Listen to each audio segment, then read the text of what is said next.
Context क्या है इसका, और चर्चा होगी अगर आप कुछ बोलेंगे तो। देखिए जी नीरज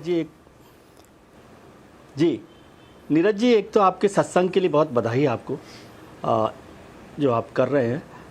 देखिए एक गाना चलता था, बहुत हिट गाना रहा, इशारों को अगर समझो तो राज को राज न रहना। तो इशारे जो है ना, डोंट नीड एक्सप्लेनेशन। इशारों का मतलब ये होता है कि अपने आप जो समझदार हैं, जिनके लिए इशारे किए गए हैं, उनको अपने आप समझ आना चाहिए। दूसरे लोग जब इशारे समझने लगते हैं तो या तो गलत तरीके से समझते हैं या गलत तरीके से पढ़ते हैं उनको। और दूसरी तरफ कुलदीप नायर साहब ने एक किताब लिखी, बहुत हिट हुई उनकी पॉलिटिकल, जिसका टाइटल था बिटवीन द लाइन्स। तो इशारों का जो ट्रांसलेशन है वो बिटवीन द लाइन्स है, समझे? या बिटवीन द लाइन्स को ट्रांसलेट करेंगे तो वो इशारे होते। अब ये इशारे किसने किए हैं, किसको किए हैं, आपका तो जो निजी जीवन भी रहा उसमें आपने बहुत सारे इशारों को समझा होगा, समझाया होगा। तो इशारों को समझने की बात अलग तरीके से। अब ये वाली बात इशारा है ना, किया आपने किसके लिए, बहुत खतरनाक बोली है। चलिए आप कंटिन्यू करिए, बाद में बताऊंगा। किसके लिए इशारा किया उसको समझना चाहिए। महत्वपूर्ण बात क्या है कि देखिए एक बात ठीक है, सच है कि आरएसएस और बीजेपी में डिफरेंसेस होंगे, लेकिन खाई जैसे शब्द का इस्तेमाल करना ठीक नहीं है। या तो हम समझ नहीं रहे उस बात को, और वो समझने का मतलब है कि संगठन को समझना चाहिए। मैं बार बार कहता हूं कि जॉइंट फैमिली की तरह से देखना चाहिए आरएसएस बीजेपी को, जिसको कहते हैं कि क्या कहना चाहिए कि भाई आपके बिना हमारा काम नहीं चलेगा, आपके बिना हमारा काम नहीं चलेगा। बीजेपी को जितनी संघ की जरूरत है अपनी राजनीतिक ताकत को बढ़ाने के लिए, इसको कुछ हद तक इस सच से भी समझना चाहिए, जो लोग नहीं मानते, कि संघ को भी बीजेपी की जरूरत है। अब ये कह देना कि संघ 100 साल से चल रहा है, तो आप समझिए कि पिछले 10 साल में संघ की ताकत कितनी बढ़ी है, कितनी ताकत बढ़ी है।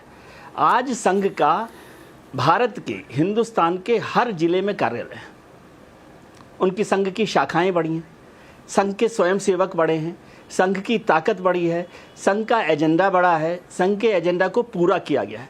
और ये सब काम भारतीय जनता पार्टी की सरकार ने किया, समझ रहे हैं? ये सच है। अब आप वो नड्डा साहब ने जो कहा, आप उन पर कितना भी नाराज हो लें, लेकिन ये बात है।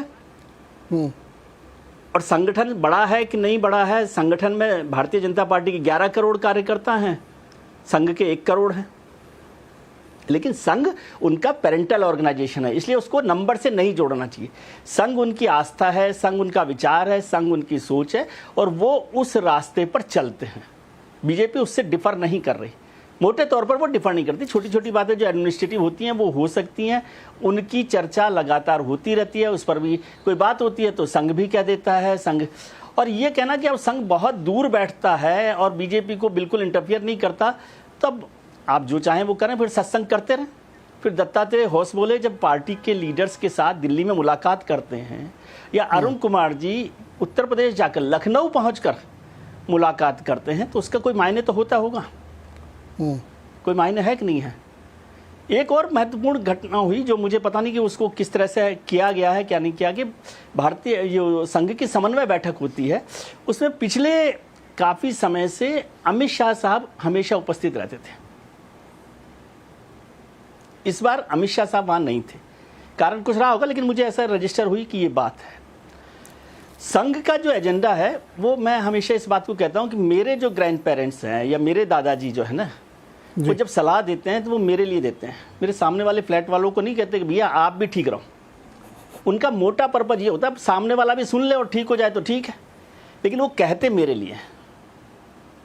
तो संघ प्रमुख राहुल गांधी जी के लिए अखिलेश जी और राहुल गांधी जी उनकी बात माने, अच्छी बात है, इसमें कोई परेशानी नहीं है, लेकिन उनको ठीक करने के लिए या उनके लिए कह रहा हूं ऐसा मुझे कम लगता है, ठीक है। लेकिन संघ के सरसंघ चालक अक्सर जो बात है वो अपने स्वयंसेवक के लिए कहते हैं कि स्वयंसेवकों का जो चरित्र निर्माण है, स्वयंसेवकों का जो काम है, उस पर वो ध्यान देते हैं। अब जो अपने आप को स्वयंसेवक मानते हैं वो उसको सुन लें, जो नहीं मानते वो ना सुने, ये दोनों बातें हैं। लेकिन ये मानना कि वो नवाज शरीफ के लिए कह रहे होंगे, अखिलेश यादव के लिए कह रहे होंगे, शाहबाज के लिए कह रहे होंगे, ये थोड़ा सा अतिरेक मुझे लगता है। वो हर कोई आदमी जो होता है वो अपने घर की बात करता है ना, अपने घर के लिए बात कर रहा है। आप उसको मान रहे नहीं मान रहे अलग इशू है, और दूसरे के घर वाले भी मान लें, दूसरे के घर वाले भी मान लें तो भी कोई परेशानी नहीं है। हाँ। भाई यदि राहुल जी और अखिलेश जी भी मान लेते हैं तो उसमें कोई बात नहीं है। और संघ भारतीय जनता पार्टी की चिंता नहीं करता हो तो ये कहना भी ठीक नहीं होगा। यदि ऐसा होता कि संघ को राजनीति से फर्क नहीं पड़ता जी विजय जी, 2012 से 2014 तक जी ये मैं लेके आता हूँ सर इसको, एक बार विनोद जी के पास चलता हूँ।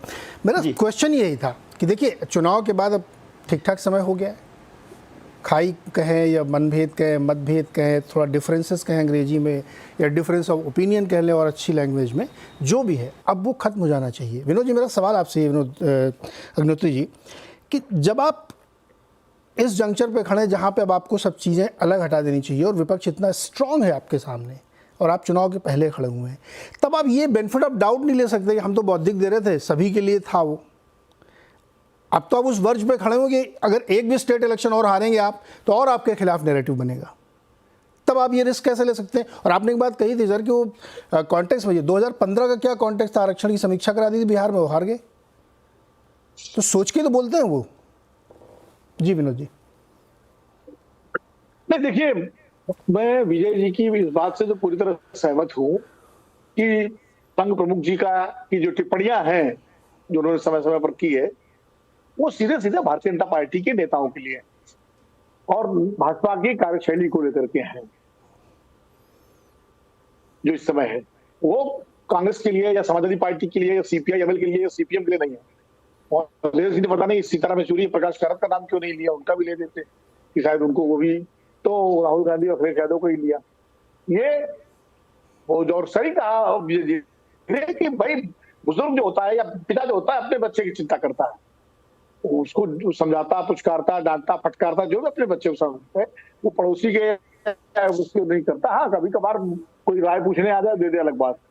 तो वो तो सीधे सीधे उनकी जो भी टिप्पणियां हैं वो भाजपा के लिए, भाजपा की नेताओं के लिए है। लेकिन मैं ये भी मानता हूं कि जैसा जयराम रमेश उसमें तलाश रहे हैं कि खाई बढ़ गई है और संघ बीजेपी के खिलाफ हो जाएगा और संघ बीजेपी को कर देगा, वो मैं सहमत नहीं हूं, क्योंकि बीजेपी संघ का ही लगाया हुआ पौधा है और कोई भी माली अपने लगाए हुए पौधे को, पेड़ को काटता नहीं है। या कोई माँ, जब मात्र संगठन है तो माँ की तरह है बीजेपी की, अपने बच्चे का गला नहीं घोटती। बच्चा नाराज होता है, गलत काम करता है, बात नहीं मानता है तो समझाया जाता है, पुचकारा जाता है, डांटा जाता है, फटकारा जाता है, और तरीके होते हैं, समझाया जाता है। वही संघ कर रहा। संघ कभी जो है बीजेपी के खिलाफ हो जाएगा, बीजेपी को खत्म कर देगा। एक बार तो विजय जी को याद होगा, सुदर्शन जी ने तो अलग पार्टी भी बनाने की बात कर दी थी और जम्मू कश्मीर में चुनाव भी लड़ा था उस पार्टी ने। तो वो इतना ज्यादा इस तक आगे चले गए थे और वो सीधा सीधा उनका अटल जी के ईगो का क्लैश था, क्योंकि अटल जी राजनीति में और संगठन में और संघ में उनसे बहुत सीनियर थे, रज्जू भैया के समकालीन थे सुदर्शन जी, तो वो एक ईगो का टकराव था। यहाँ भी एक देखिए, सब व्यक्ति हैं, चाहे वो संघ प्रमुख हो, चाहे प्रधानमंत्री हो, चाहे भाजपा के नेता हो, चाहे कांग्रेस नेता हो, सबके अंदर मानवोचित कमजोरियां और अच्छाइयां बुराइयां सब हैं। कोई ये कहे कि कोई परमेश्वर का अवतार है, वो निर्विकार है, उसके अंदर अहंकार नहीं है, उसके अंदर ईगो का टकराव नहीं है, वो बिल्कुल वो निरपेक्ष है, मैं इससे सहमत नहीं हूँ। इस धरा पर जितने भी लोग हैं सबके अंदर ये कमियां थोड़ी ज्यादा होती हैं। तो यहाँ ये भी है, ये कुछ ईगो का टकराव भी है। मोहन भागवत जी और मोदी जी उम्र में लगभग समकक्ष हैं, बहुत ज्यादा अंतर नहीं है, और संघ की वरिष्ठता में भी करीब करीब जो है मोहन जी थोड़ा सीनियर है उनसे, तो उसके बाद मोदी जी सत्ता के प्रमुख हैं जी। वो जी की जो पूरी कार्यशैली है वो के हिसाब से कुछ मतभेद आंतरिक रहे होंगे, कुछ वो चाहे जो संघ का एक है कि भाई हमारी अगर पार्टी है, अगर हमारे लोग हैं, हम अपने स्वयंसेवक देते हैं, तो हमारी थोड़ी सुनी भी जानी चाहिए। तो कहीं सुनी जाती होगी, कहीं नहीं सुनी जाती होगी। अब भीतर क्या है ये मुझे नहीं पता, अवधेश जी और विजय जी और ये लोग ज्यादा जानते होंगे, लेकिन एक पत्रकार के नाते मुझे लगता है कहीं ना कहीं ईगो का टकराव भी है, कहीं ना कहीं कार्यशैली का मुद्दा भी है। और दूसरा मैं एक चीज बता दूं, मेरी अपनी धारणा है कि संघ के बारे में मेरा ये मानना है कि जब काम बन जाता है तो वो संघ, और बिगड़ जाता है तो दूसरे का, ये हमेशा रहता है। किसी भी चुनाव में आप देखिए, चुनाव अभी अगर 4 पार हो जाता ना, नैरेटिव ये बनता है कि साहब संघ ने बड़ी